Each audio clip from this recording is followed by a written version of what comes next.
Bueno, y aquí estamos de regreso en este programa Almuerzo de Negocios. Y mira, Rafael, eh, esta va a ser, esto es importante que nuestra audiencia lo sepa. Y es que estas van a ser unas intervenciones que vamos a tener de manera periódica en el programa y que tienen por nombre Hablemos de Pensiones. Y tenemos aquí con nosotros a el señor Héctor Salcedo de AFP Crecer, donde vamos a estar, en el día de hoy vamos a estar respondiendo algunas preguntas, vamos a estar hablando de algunos temas. Yo creo que la gente tiene muchas inquietudes, tiene mucha curiosidad con este tema de los fondos de pensiones y de las AFP. Pero lo importante es justamente que creemos estos espacios Claro, donde la gente pueda enviar sus preguntas, donde la gente pueda hacer sus inquietudes y donde podamos responderlas de la manera oportuna. Así que de verdad, darle la bienvenida al señor Salcedo y nada, hablemos un poco de estos temas de los fondos de pensiones que, como todos los temas en donde interviene el Estado, siempre son un poco controvertidos. Hay siempre gente que tiene una postura por aquí, otra postura por allá. Pero lo más importante de todo es que está ahí, que todo es transparente y que las preguntas se pueden hacer y que inclusive hay un organismo regulador de todo esto en donde usted puede ir y hacer todas las preguntas. Así que bienvenido al programa. Muchísimas gracias a ustedes por recibirme y les pido por favor que quiten el señor y el don, porque realmente los que tienen visibilidad de la cabina pues pueden saber que yo quizás soy el más joven de aquí y entre ustedes. Totalmente de acuerdo. Excelente, excelente. Pero gracias por la recepción y estoy de acuerdo contigo con que este tema de la seguridad social, el sistema de pensiones, las AFP, amerita una conversación, amerita espacios para que la gente pueda responder sus inquietudes, porque yo creo que el sistema, en sentido general, ha sido acusado injustamente de muchas cosas. Sí, claro. Y no ha habido presunción de inocencia. No. En ese caso. Entonces, yo creo que con esta labor que vamos a hacer de manera regular y sistemática, vamos a poder aclarar y expandir la comprensión que la gente tiene de este sistema. Buenísimo. Quizá empezar por lo básico, ¿no? De cuáles son los montos, los porcentajes que tanto el empleador como el empleado aportan y que se van acumulando en las cuentas de capitalizaciones o en cuentas de fondos de pensiones. Sí, nosotros tenemos un sistema de seguridad social que se compone de la parte de salud y la parte de pensiones, específicamente la parte de pensiones, que es la que nos interesa y nos compete. Claro. Más o menos la distribución de los aportes es un 70% el empleador, aproximadamente, hay una pequeña porción adicional, y un 30% el empleado. O sea que de un 9.97 que se aporta, el 70% de eso lo aporta el empleador y el 30% lo aporta el empleado. Y así es que opera en nuestro país el sistema de pensiones. En otros países es diferente, pero aquí es así. Buenísimo. Cuando ese dinero se va acumulando en esa cuenta y entonces uno empieza a recibir unos estados de cuenta y hay un proceso en el cual uno elige en cuál administradora de fondos de pensiones a cuál uno quiere pertenecer. ¿Qué pasa después de que yo empiezo a acumular ese dinero ahí? ¿Cuál es pudiéramos decir, cuál es la función de la administradora de esos fondos de pensiones? Sí, bueno, quizás esto me permite hacer un paréntesis de que todo país, toda nación tiene que decidir cómo va a financiar la vejez de sus ciudadanos. Excelente. Nosotros sabemos que pasamos todos por 3 etapas en la vida. Pasamos por la etapa de la dependencia, donde dependemos de nuestros padres o de nuestros tutores. Luego pasamos por una etapa de la independencia económica, se supone, ojalá que todos seamos independientes en algún momento de la vida, donde entonces generamos para nuestras necesidades y ahorramos para nuestro futuro cuando vendrá una etapa de la sobrevivencia, donde ya yo no tengo las capacidades productivas que tenía en mi etapa productiva y tengo que depender de lo que haya acumulado en mi etapa productiva. Sea eso que yo haya hecho un negocio, sea eso que yo tenga un patrimonio financiero, sea que yo haya acumulado, por ejemplo, inmuebles de los cuales viva, yo paso por esas 3 etapas. El país tiene que decidir cómo quiere resolver la etapa improductiva de los ciudadanos. Exacto. Claro. Y en el caso dominicano, se ha optado por un sistema privado donde se acumula fondos a lo largo de la vida productiva en cuentas de capitalización individual o unas cuentas de ahorro. Okay.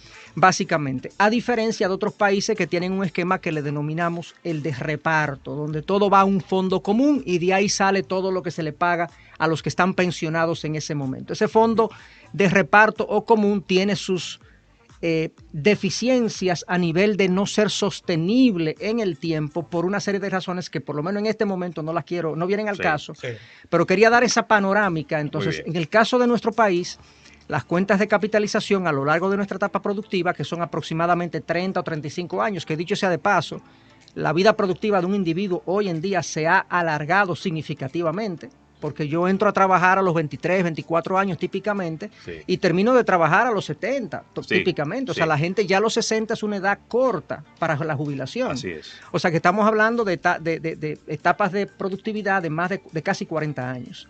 Ese dinero que se aporta, en este caso, más o menos es un 8%, 8.4% que va a nuestra cuenta, de nuestro salario, va a nuestra cuenta de capitalización, va a la AFP que yo haya seleccionado, y la AFP tiene, por mandato de la ley, que asignarlo o invertirlo en las mejores opciones que el mercado ofrezca en un momento dado, haciendo uso de esos recursos de manera que se diversifiquen, se maximice la rentabilidad, se disminuye el riesgo, hasta que el individuo se pensione o salga de la vida laboral, digámoslo así. Eso es lo que se hace. Con relación a la parte que tiene que ver con los ingresos de las personas, e inclusive injustamente se ha culpado a las AFP de que al final son muy pocos los fondos, pero los fondos son directamente proporcionales al aporte y a los ingresos de la persona, es decir, de sus salarios. A mejor ingresos, ¿ustedes piensan que a medida que la República Dominicana aumente los ingresos de los trabajadores, de las personas per se, el ingreso per cápita, irá mejorando también lo que es la parte de la percepción y de lo que es la educación de las AFP? Si aumenta el ingreso, no mejora el porcentaje de pensión, que es lo que se conoce como la tasa de reemplazo. La tasa de reemplazo es qué porcentaje de mi último salario me van a dar como pensión. Por ejemplo, si yo tenía un salario de 50,000 pesos mensuales y yo me retiro con el 50% de mi último salario, es en realidad el promedio de los últimos 3 años, pero lo estoy simplificando. Con un 50% de mi último salario, mi pensión sería de un 25%. Si mi ingreso aumenta, no mejora la tasa de reemplazo. Ahora, si mi aporte aumenta, en lugar de un 8.4% que va a la cuenta de capitalización, yo lo subo a un 10 porque lo puedo hacer de manera voluntaria, o por normativa se sube a un 10 o a un 12, o también si se obtienen mejores tasas de rendimiento en el sector financiero o en las inversiones que hacen las AFPs, eso sí aumentaría mi tasa de reemplazo. Otra cosa que aumentaría mi tasa de reemplazo es que yo, en lugar de retirarme a los 60 años, me retire a los 65. Porque acumulé por más tiempo y por lo tanto mi fondo va a ser suficiente para subir mi tasa de reemplazo. Entonces, por eso decíamos al principio que hay algunas acusaciones que se han vertido sobre el sistema de pensión y de AFPs como si fuera culpable de las tasas de reemplazo bajas. Realmente la principal causa de una tasa de reemplazo baja es una baja tasa de aporte. Eso mismo. Y la baja tasa de aporte también es proporcional a los bajos salarios que tenemos en la República Dominicana, que la AFP no tiene culpa de eso. No, y a veces se compara nuestro sistema con sistemas europeos. Exactamente. Donde las tasas de aporte en los sistemas europeos, países nórdicos, España, Francia y demás, andan en los aportes a la seguridad social entre un 18 y un 22%. Entonces, cuando uno ve eso, claro, casi el triple de lo que nosotros aportamos. Eso hace que entonces ellos tengan obviamente mucho mejores tasas de reemplazo. Pero ojo, son sistemas deficitarios, porque no son sistemas que acumulan en una cuenta personal, sino que acumulan un fondo común. Pero sucede que como esas poblaciones se han estado envejeciendo, son menos los que aportan y más los que se pensionan que lo que era hace 30 años. Sí, tienen que venir unos subsidios especiales del Parlamento y los gobiernos. Exactamente. Este sistema sistema nos da la posibilidad de que si yo calculo mi pensión, que de hecho hay calculadoras disponibles, la CIPEN tiene una calculadora disponible, que es la Superintendencia de Pensiones, yo puedo calcular y si me voy a retirar con un 60% de tasa de reemplazo o un 40% de tasa de reemplazo, yo puedo decir, no, yo voy a aportar un porcentaje adicional para que cuando me retire yo tenga una tasa de reemplazo mayor. Excelente. ¿Qué pasa? A ver, ¿cuándo yo puedo programar mi retiro? Es decir, ¿cuáles son las condiciones que tienen que darse para que yo vaya y me siente con mi administradora de fondos de pensión y yo le diga, venga, entréguenme el dinero que yo he ido ahorrando o pónganme una pensión mensual para yo poder sobrevivir? Hay varias modalidades. La más simple es que yo llegue a los 60 años y yo haya sido un afiliado que tuve menos de 45 años al momento del inicio del sistema. En nuestro país el sistema comenzó en el 2000, la ley se implementó en el 2001 y la afiliación obligatoria en el 2003. Sí. Si yo tenía más de 45 años en el año de afiliación obligatoria, yo puedo optar por una devolución de los fondos totales. Si tuve más de 45 años al momento de la implementación. De hecho, recientemente se emitió una norma que hizo que todo el que cumplió 45 años a lo largo del año de implementación pueda optar. Porque antes se hacía un corte muy estricto y se calculaba si tenía 45 años o no. Por ahora, todo el que tenía 45 años a lo largo de ese año se le concede la devolución de los fondos. Entonces, lo más simple es que yo llegue a los 60 años, tenga al menos 360 cotizaciones y por lo tanto puedo optar por mi pensión. Ahora bien, yo tengo que estar cesante, ya yo tengo que estar sin trabajar. Si yo no estoy trabajando, si yo sigo trabajando, yo no puedo optar por mi pensión porque yo soy un trabajador todavía hábil, productivo, yo sigo aportando a mi fondo. Y si yo continúo aportando hasta los 65 años, bueno, pues a los 65 yo me puedo retirar. Pero la edad mínima, lo más sencillo es a los 60 años. Ahora bien, a los 57 años hay un beneficio que se llama una pensión por edad avanzada. Que yo puedo optar a los 57 años también, si mi fondo da, según un cálculo que se hace, para una pensión mínima, entonces yo puedo también optar por retirarme. De hecho, específicamente si puedo optar por una pensión de más de un 150% de la pensión mínima. Hay algunas cosas que son más técnicas, pero entre 57 y 60 años ya yo me puedo retirar si tengo un cierto número de cotizaciones en mi fondo de pensiones. Si sigo trabajando, ¿para qué me voy a pensionar? Claro. No puedo tener un ingreso de salario e ingreso de pensión.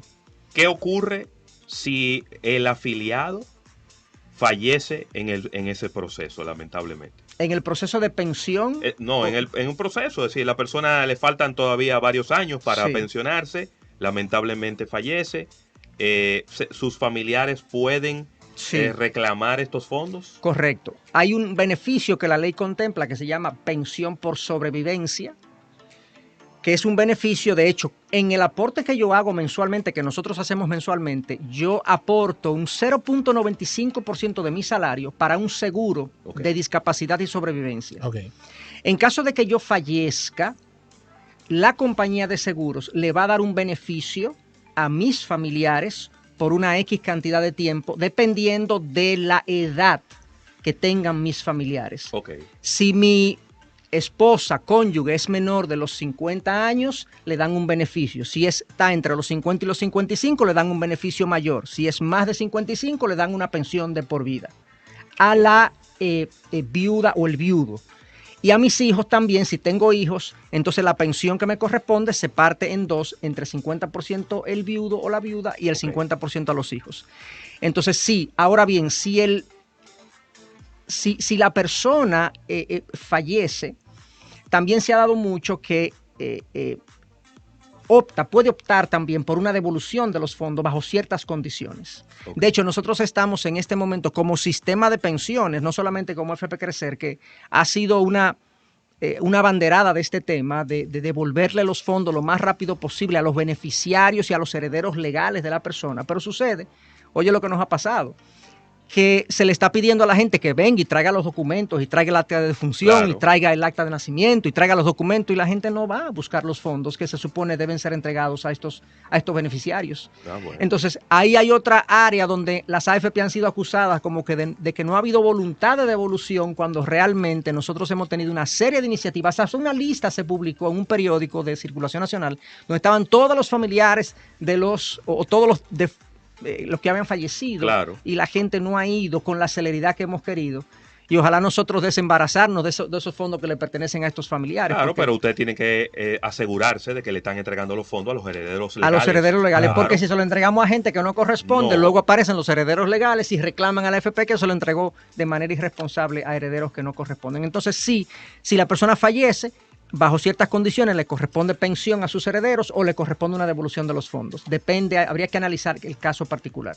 Claro que sí, para aquellas personas que sintonizan en este instante, estamos conversando con el señor Héctor Salcedo de AFP Crecer con relación a todo este tema que genera tantas preguntas e inquietudes, temas de pensiones. Con relación y construyendo lo mismo que decía José Luis Ravelo, lo que tiene que ver con si se produce una quiebra de la empresa o una quiebra también de una AFP, ¿qué sucede con el contribuyente? La ley contempla tiene varias protecciones para el afiliado en torno a eso. Primero, la contabilidad de la AFP es separada de la contabilidad y el capital del fondo de pensiones. No ocurre como con los bancos, que los bancos uno ve todo mezclado, donde uno ve los depósitos como pasivos del balance general de una institución financiera y el capital del banco aparece ahí. No, las AFP presentan la contabilidad como el fondo es una entidad jurídica aparte, inembargable, y la AFP es otra. Entonces, el fondo de pensiones tiene un sinnúmero de activos. Supongamos que una AFP tuvo, por alguna razón, mala práctica, mala gestión, la competencia se la comió, lo que sea, y le va mal, y sale del negocio. Bueno, los activos financieros en los cuales se invirtieron los fondos de pensiones siguen intactos, porque ahí hay activos que son bonos del Ministerio de Hacienda, claro, bonos del Banco Central, papeles y bonos de otras empresas, fondos mutuos o fondos de inversión, etcétera, etcétera. Eso se queda intacto. Es como cuando un papá, digamos, un cabeza de familia, muere, ¿qué pasa con su patrimonio? Sí. Se queda ahí. De la misma manera, una AFP puede morir y el patrimonio invertido en aquellos activos identificados y permitidos por la ley queda intacto. Entonces, ese patrimonio se distribuye, según la ley dispone, en el resto de las AFP. No obstante, más que en el resto de la AFP, el afiliado tiene un plazo para decidir a qué AFP quiere que se le transfiera su fondo. Y si en un plazo determinado no lo ha hecho, entonces se hace un mecanismo matemático de división proporcional en el resto de las AFP de los fondos que están ahí acumulados. O sea que el fondo permanece intacto aún una AFP haya pasado, digamos, salido del negocio. Buenísimo. Muy bien, ya para finalizar por mi parte, quería preguntar cómo yo, como afiliado, puedo elegir a la mejor AFP. El producto AFP tiene la particularidad de que es bastante homogéneo. Todas ofrecen buenas políticas de inversión, todas ofrecen relativamente buenos servicios. Dicho eso, ciertamente ya estamos viendo ciertas diferenciaciones. Primero, los niveles de rentabilidad. Para mí es fundamental los niveles de rentabilidad que una AFP ofrece, porque si yo puedo en un periodo de 30 años mejorar en un punto porcentual mi rentabilidad promedio a lo largo de esos 30 años, eso me representa en mi tasa de reemplazo entre 5 y 8 puntos porcentuales de mi último salario. Muchísimo. De un punto. Entonces, lo primero que yo vería es, primero, la tasa de rentabilidad que ofrecen las AFP. Primero. Segundo, yo vería también los niveles de servicio, las oficinas ofrecidas, los niveles de tecnología implementados en los servicios que ofrecen, la comunicación que ofrecen, los niveles de transparencia que ofrece la compañía, porque obviamente eso, el afiliado, que no siente, el producto de pensiones no se siente hasta que tú no te pensionas. Mientras tanto, es una promesa, por así decirlo. Es verdad. Y las AFP han estado tratando, en este caso Crecer ha estado tratando de tangibilizar lo más que se pueda el producto de pensiones y hacerlo cercano a través de mecanismos tecnológicos que acerquen la AFP a la gente, conociendo sus fondos, conociendo su rentabilidad, conociendo la dispersión de las inversiones, etcétera, etcétera. Entonces yo escogería una AFP en función de los niveles de rentabilidad y de los niveles de acercamiento que haya tenido esa empresa a sus afiliados. Muy bien. ¿Por dónde está la rentabilidad de AFP Crecer en estos momentos? La última a abril o mayo es 10.18%. Buenísimo. De los últimos 12 meses. En toda la existencia de esto es como quizás el broche de oro de los comentarios de hoy. La AFP Crecer ha ofrecido más de 12.50 en casi 20 años. Wow. Anual. El año pasado, la AFP Crecer ofreció una rentabilidad de 2 dígitos y todo el mundo sabe que los niveles de tasa de interés en el sector financiero, los bancos estaban pagando 4 o 5 por lo que tú llevabas. Y esta AFP ofreció casi 12% al cierre del año 2021 y sigue todavía en este momento con un 10.18%. Con una rentabilidad de 2 dígitos. Las rentabilidades están aumentando. Deberíamos ver en los próximos meses que nuestras rentabilidades en las AFP aumentan también, porque las tasas de interés a nivel mundial están aumentando, incluyendo República Dominicana. Claro, inclusive las tasas de política monetaria también exactamente ahí se vieron afectadas. Bueno, la verdad es que no podemos pasar aquí 2 horas hablando de este tema. Sin ningún problema. Tenemos aquí algunas interrogantes que las vamos a estar compilando para que la próxima vez que Héctor esté por acá con nosotros podamos responderlas. Pero bueno, yo creo que hemos respondido muchas interrogantes y vamos a estar ahí guardando todas esas inquietudes para la próxima vez que Héctor esté por aquí. Sigamos hablando de pensiones con AFP Crecer. Claro que sí, así que gracias a nuestro invitado. Cualquier cosa acérquese a AFP Vías de Crecer. comunicación, Héctor. Si la gente tiene preguntas, ¿cómo se pueden comunicar con AFP Crecer? Obviamente hay mucha actividad en las redes sociales sí. con AFP Crecer. Pueden referirse tanto al Instagram como a LinkedIn, sí. como a Facebook y Lisa. Nosotros tenemos una innovadorísima propuesta tecnológica donde hay un personaje de inteligencia artificial de nombre Lisa que tiene una interacción con la gente extraordinaria. Hay una aplicación sumamente eficiente y eficaz en transmitir las informaciones básicas de las AFP. O sea que ya sea por aplicación que están en las tiendas virtuales de App Store y de Google Play, como por las redes sociales habituales, la gente puede conseguir AFP Crecer. Excelente. Muy bien. Bueno, pues nada, vamos a un break comercial. Les prometemos que vamos a traer aquí a Héctor y con un poquito más de tiempo para poder extendernos en estos temas. Vamos a un break comercial y cuando regresemos seguimos con el contenido de este programa.